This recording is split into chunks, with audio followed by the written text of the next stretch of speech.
दोस्तों, प्यारे बच्चों, आज मैं आपको कुछ एक नई टेक्निक्स बता रहा हूँ कि हिंदी से इंग्लिश में ट्रांसलेट करने के लिए बच्चों की बहुत बड़ी समस्या आती है। वैसे तो डायरेक्ट मेथड होता है, वो बहुत इजी होता है, लेकिन ट्रांसलेशन मेथड है, ये भी अच्छा कारगर सिद्ध होता है। तो इसमें किस तरह से हिंदी से अंग्रेजी में बच्चे ट्रांसलेट करते समय समस्या आती है, तो वो मैं जो ये बता रहा हूँ, ये तरीका अपनाने से बहुत ही सरल हो जाता है बच्चों के लिए। और बड़ी अच्छी तरह से धीरे धीरे 5-10 दिन प्रैक्टिस करते इंग्लिश लिखनी शुरू कर देते हैं। तो मैं किस तरह से बच्चों को तैयार करता हूँ वो आप देखिए। पहले तो सीधी बात है कि बच्चों के लिए मीनिंग वोकेबुलरी तैयार होना बहुत ज़रूरी है, फिर उसको ग्रामर पोर्शन भी आना चाहिए, फिर उसके बाद धीरे धीरे वो बच्चा आगे बढ़ना शुरू हो जाता है। अब देखिए, मैंने एक छोटा सा निबंध लिखा है किसी किताब से लेकर के, ए विजिट टू ए फेयर, एक मेले का भ्रमण। तो मैंने इसको सेंटेंस बनाया अच्छी तरह से। अब देखिए इसको, कि जैसे मैंने हिंदी में लिखा, गत रविवार मैं अपने मित्रों के साथ अपने शहर का दशहरा मेला देखने गया। इसको बच्चों को सिखाने के लिए क्या करना पड़ता है कि आप इसको, जैसे सब्जेक्ट है, हेल्पिंग वर्ब है, main verb, object number 1, object number 2, ये तो बता देते हैं।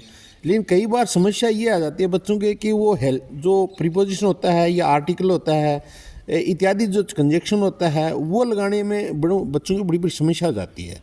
तो उसके लिए एक अच्छा फार्मूला है, उसको आप अडॉप्ट कर सकते हो, बच्चे भी और गुरजन भी।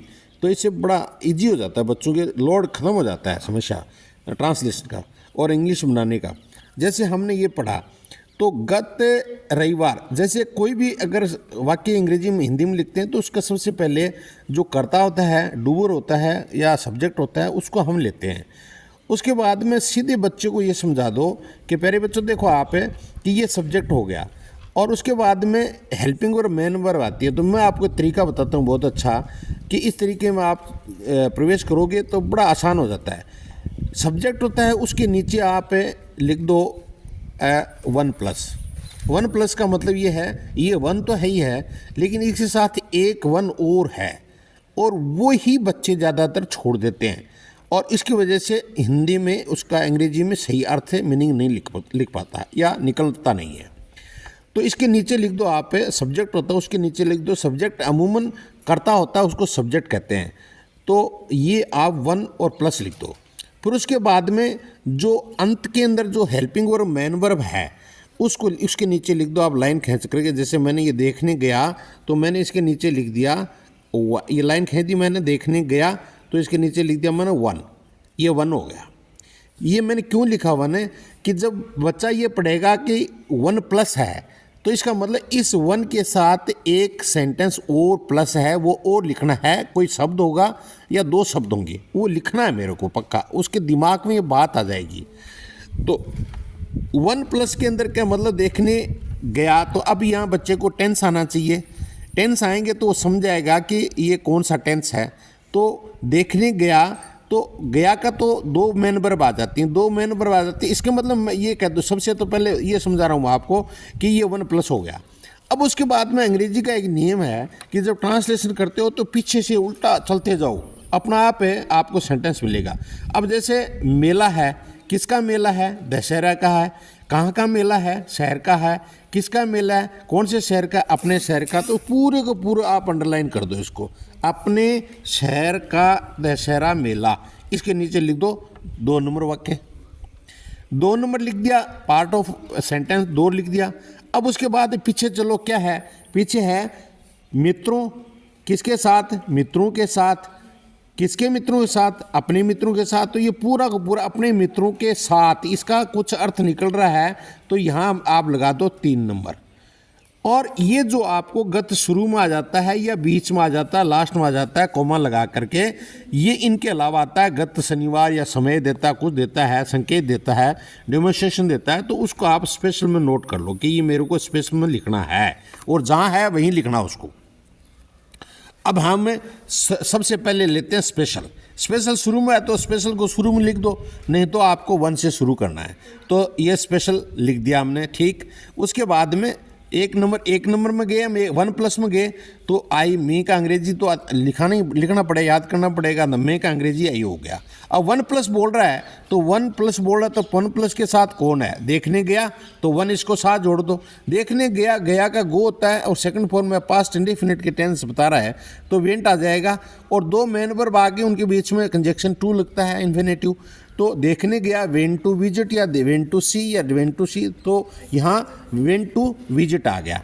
ये 2 नंबर सेंटेंस बन गया, आई ये हो गया। अब तीसरा नंबर अगर ये 1+ में आ गया, I went to visit, 1 special आपका ले लिया, फिर आई है वो 1+ में ले लिया। 1+ लेते दिमाग में आ जाता है बच्चे के कि मुझे हेल्पिंग वर्ब मैन वर्ब और लिखनी है, तो उदय और लिखनी है, तो आप यहाँ क्या करोगे, मुख्य क्रिया helping verb helping man verb को प्रयोग करोगे। तो आई वेंट टू विजिट, ये 1 और 1+ हो गया।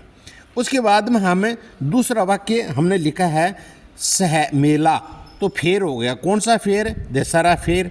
और कोई भी मेला होता है उसका नाम आता है तो उससे पहले दी का आर्टिकल लगता है, बच्चे को ये बता देना है, हो गया। उसके बाद में दशहरा फेर आदि, दशहरा फेर किसका का ऑफ आ गया, कौन से शहर का, सिटी का, किसके सिटी का, अपने का, अपने का होता है तो अवर आता है। तो ये पूरा सेंटेंस 2 नंबर सेंटेंस है, अपने शहर का दशहरे का मेला, तो the Dussehra fair of our city. अब 3 नंबर हमने क्या लिखा है कि अपने मित्रों के साथ, साथ का होगा विद, उल्टा चलो किसके मित्रों के, किसके मित्रों के, अपने, तो आई के साथ माई आता है तो my friends, with my friends. अब इसको पूरा सेंटेंस बना करके लिखोगे तो ये इस तरह से लिखा जाएगा। स्पेशल आपने लिख दिया लास्ट संडे, ये तो स्पेशल में आ गया। अब 1+ लिखना है तो आई 1 आ गया, प्लस आ गया 1, और अब 1 लिखना है तो वेंट टू विजिट। अब 2 नंबर वाक्य के लिए कौन सा है, दी दशहरा फेयर, पूरा लिख दो जो आपने लिखा बनाया है, आवर सिटी। उसके बाद 3 नंबर वाक्य क्या है, विद माई फ्रेंड्स। ये सेंटेंस आपका बन गया। अब दूसरा एक छोटा सा सेंटेंस लेते हैं। हम बस द्वारा मेला स्थल पर पहुँचे, हम बस द्वारा मेला स्थल पर पहुँचे, तो 1+ तो कौन आएगा, सब्जेक्ट आएगा। उसके बाद में 1+ के बाद 1 आएगा, 1 में कौन है, पहुँचे मैन वर्ब है। उसके बाद 2 उल्टा चलो तो कहाँ, मेला स्थल है, साइट हो गया तो फेयर साइट हो गया। अब पर को आप छोड़ो, कई बार क्या होता है अंग्रेजी के अंदर जो प्रीपोजिशन होता है वो काम उसमें शब्द के साथ ही होता है। फिर 3 नंबर में ले लिया बस द्वारा। अब रेखा तुम बताए इसको कैसे करेगी, जैसे 1 नंबर को हम 1+ लिख लिया वी, फिर 1 लिखेंगे, क्या लिखेंगे, वी रीच्ड हो गया। अब 2 नंबर में लिखेंगे क्या, we reached fair site, fair site हो जाएगा। साइट का मतलब मेला हो गया, दृश्य हो गया, स्थल हो गया और मेला हो गया। तो इसमें पर शब्द है वो इसके साथ ही है। अब इसके तीसरा कौन सा लिखेंगे, बाय बस। ये बाई द्वारा है, ये प्रीपोजिशन है तो ये बस के पहले लग जाएगा तो बाई बस आ जाएगा, तो क्या आ जाएगा, बाई बस। तो इस वाक्य का क्या बनेगा, we reached fair site by bus. इसी तरह से तीसरा वाक्य हमने लिया, वहाँ अनेक दुकानें थी, तो यहाँ 1+ होगा, 1+ तो होना ही होना है, 1+ तो होना ही होना है वहाँ, तो वहाँ का अंग्रेजी क्या बनेगा, देर। तो हमने देर, अब उस 1+ में कौन है, थी तो दुकानें बहुवचन में है तो वर आ जाएगी। तो 1+ में क्या हो जाएगा, 1+ और 1, 1+ और 1 दोनों मिलाकर के क्या जाए, देर वर हो गया।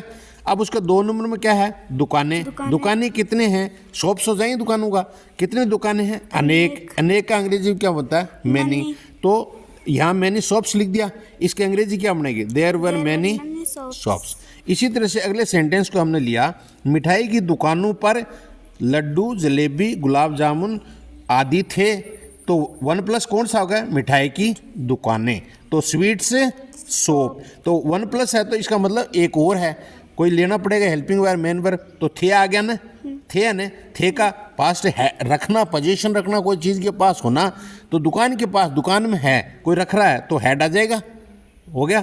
उसके बाद में हम क्या करेंगे, उसके बाद 2 नंबर वाक्य लिखो, इसमें लड्डू, जलेबी, गुलाब जामुन, ये निम्न से सबको एक साथ लिख दो, तो क्या हो जाएगा, लड्डूज आ गया, जलेबीज आ गया, गुलाब जामुन आ गया।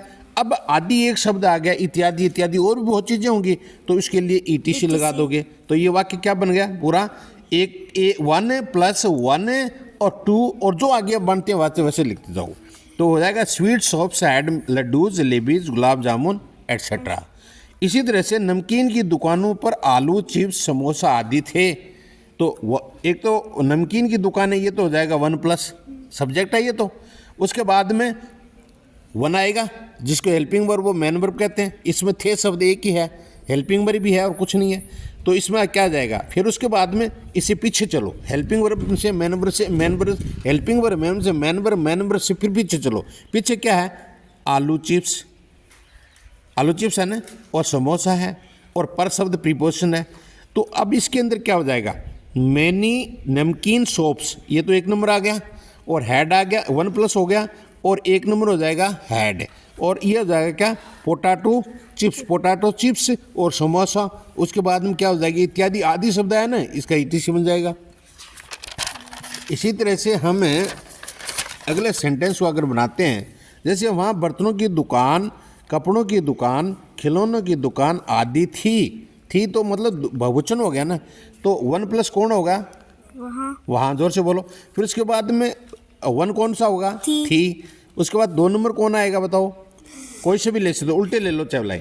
जैसे आपने ये खिलौने की दुकान ले ली, कपड़ों की दुकान ले ली, या बर्तनों की दुकान ले ली, हमने ये ले लिया कि बर्तनों की दुकान, कपड़ों की दुकान, खिलौनों की दुकान, कैसे भी ले लो। उसके बाद क्या करेंगे, तो 1+ लिखेंगे देयर, और 1 लिखेंगे क्या, वर। उसके बाद बर्तनों की दुकान 2 नंबर है, यूटेंसिल शॉप्स, यूटेंसिल शॉप नहीं होगा, शॉप्स, यूटेंसिल शॉप्स होगा, बहुवचन है। उसके बाद क्या होगा, कपड़ों की दुकान, क्लॉथ शॉप्स। उसके बाद क्या होगी, टॉय शॉप्स, और आदि का ईटीसी लिख दो, फुल स्टॉप लगाना है, हो गया। तो अंग्रेजी में पूरा कंस्ट्रक्शन बनाएंगे तो there were utensil shops, comma, उसके बाद क्लॉथ शॉप्स, कॉमा, उसके बाद में टॉय शॉप्स। उसके बाद एक छोटा वाक्य और बनाया हमने, देखो, वहाँ अत्यधिक शोर था, वहाँ अत्यधिक शोर था, तो 1+ कौन हो जाएगा, वहाँ, और 1 कौन हो जाएगा, था। उसके बाद 2 कौन हो जाएगा, शोर कैसा है, अत्यधिक, इसकी विशेषता बता रहा है, तो इसके साथ हो जाएगा। अब फॉर्मूला बनाओ कि 1+ को क्या लिखोगे, वहाँ का देर, और वाज आ जाएगा 1 का, हेल्पिंग वर्ब है, ये कंजक्शन एक लिंकिंग वर्ब है। उसके बाद में शोरगुल को नॉइज बोलते हैं, अत्यधिक को बोलते हैं ए ग्रेट, तो अंग्रेजी क्या बनाए, there was a great noise. इसी तरह से लोग जुलूं, सर्कस, जादू प्रदर्शन आदि का आनंद ले रहे थे, तो 1+ क्या होगा, लोग। उसके बाद में 1 कौन होगा, ले रहे थे, आनंद ले रहे थे, आनंद ले रहे थे, यानी 1+ ये हो गया कि helping verb plus man verb, तो मैन वर्ब है इसमें आनंद, और लेने का होगा ले रहे थे, तो आनंद ले रहे थे। तो उसके बाद में उल्टा चलो, आप उल्टा चलोगे, या तो ऐसे ले लो आप, जादू प्रदर्शन कर दो, या सर्कस लिख दो, या झूले लिख दो। ऐसे नहीं लिख करके ऐसे लिख दो आप, झूले, सर्कस, जादू और आदि। तो आप कैसे करोगे, पीपल वर इंजॉइंग, 1+ में तो आ जाएगा पीपल, और इंजॉइंग में आ जाएगा, वर इंजॉइंग में आ जाएगा 1, और 2 में कौन आ जाएगा, विद झूलों के साथ मेरी गो राउंड, और तीसरे में क्या आ जाएगा, सर्कस, चौथे में क्या आ जाएगा, मैजिक शोज, और पाँचवें में क्या आ जाएगा, ईटीसी फुल स्टॉप, बन गया। इसी तरह से हम अगले सेंटेंस को लेते हैं, लोग खुश दिखाई दे रहे थे, तो लोग है 1+ हो गया, 1+ का मतलब ये होगा कि इसके साथ एक वाक्य और जुड़ेगा, और अन्य वाक्य लिखने से पहले उसको लिखना है, तो वो क्या है, दिखाई दे रहे थे, यानी रहे थे, तो पास्ट कंटिन्यूस टेंस आ गया। दिखाई दे तो हेल्पिंग वर्ब प्लस से मैन वर्ब। उसके बाद 2 नंबर में कौन लगे, खुश, एक यही रहा है, फार्मूला बनाएंगे 1 पीपल, फिर उसके बाद दे रहे थे, वर लुकिंग, दिखाई दे रहे थे, लुकिंग, या लुक्ड आ जाएगा, वर्ग को नहीं हटाना चाहते, तो पीपल वर लुकिंग या पीपल लुक्ड, ठीक है। अब आगे खुश आ जाएगा 2 नंबर में, आ गया ना, पहले 1+ में तो लोग हैं, और 1 में लिख देंगे वर लुकिंग, और उसके बाद 2 नंबर में क्या आ जाएंगे, खुश को कहीं में नहीं लिख सकते हो, चेयरफुल लिख सकते हो, हैप्पी लिख सकते हो, गे लिख सकते हो। जैसे people were looking cheerful, people were looking happy, people were looking gay, people looked cheerful, people looked happy, people looked gay. इसी तरह से वहाँ आनंददायक दृश्य थे, दृश्य तो बहुत थे, तो इसका मतलब 1 प्लस क्या होगा, वहाँ 1 क्या होगा, थे, और 2 नंबर में क्या आ जाएगा, दृश्य। दृश्य कैसे है, आनंददायक। तो फॉर्मूला बना लो, 1 का क्या बनेगा, देयर, 1 प्लस का देयर हो जाएगा, और 1 का क्या बनेगा, वर। उसके बाद में दृश्य क्या है, साइट, और कैसा है, आनंददायक। तो आनंददायक दृश्य के पहले लिख दो इंजॉयबल साइट्स। इसका अंग्रेजी क्या बनेगी, देयर वर इंजॉयबल साइट्स। हम शाम को घर लौट आए, तो इसका क्या बनेगा, 1 प्लस हो गया, उसके बाद 1 क्या होगा, लौट आए, 2 क्या होगा, घर, 3 नंबर क्या हो गया, शाम को। तो अभी फार्मूला बनेगा 1 प्लस का वी, और आए का लौट आएगा रिटर्न, और होम का घर का होम हो गया। और इसके बाद में शाम को इवनिंग, हमेशा ये मॉर्निंग इवनिंग के साथ इन लगता है, और इनके इवनिंग मॉर्निंग के पहले लगता है डी। तो इन दी इवनिंग, शाम को, इसका अर्थ ये है। अब अंग्रेजी इसकी क्या बनाएंगे, we returned home in the evening. इसका फार्मूला क्या बनेगा, 1 प्लस हो गया ना, फिर प्लस जोड़ लगाओ 1, फिर प्लस से क्या बनाओगे, 2 प्लस से 3। 1 प्लस है, ये साथ में रहेगा, ये ध्यान रखना है ना, और फिर ये आ जाएगा, ठीक है। अच्छा, अब एक छोटा सा वाक्य वो बनाते हैं हम, देखो सुंदर सा। मैं कल स्कूल नहीं जाऊंगा। इसका हमने क्या बनाया कि 1 प्लस 1 हो गया, कर्ता सब्जेक्ट डूअर, मैं हो गया, ठीक। नहीं जाऊंगा, हमेशा नेगेटिव सेंटेंस को साथ में लेना है। जाऊंगा तो गा गेगी आ गया तो सेल आएगा, विल आएगा। जाने का गो हो गया तो नहीं का नोट हो जाएगा। तो 1 प्लस में तो आई आ गया, और 1 में आ जाएगा सेल नोट गो, हो गया। स्कूल, गो के साथ हमेशा 2 आता है, दो चीज़ें जोड़ने के लिए 2, तो गो टू स्कूल, स्कूल का आ गया 2 नंबर। 3 नंबर में क्या होगा, कल। कल कई प्रकार के होते हैं, कल का भी बीता हुआ स्टडी भी होता है, कल आने वाला भी होता है। तो गा गेगी आ गया तो टूमार लग जाएगा, ठीक है। अब जैसे हम कल बाजार जा रहे थे, हम कल बाजार, तो हम करता फर्स्ट मतलब क्या हो जाएगा, डूर हो जाएगा सब्जेक्ट, तो 1 प्लस हो गया। 1 प्लस का मतलब इसके साथ एक और है, कौन सा है, जा रहे थे। तो प्रेजेंट पास्ट कंटिन्यूस टेंस है, तो रहे थे, और जाने का अंग्रेजी गो जाएगा।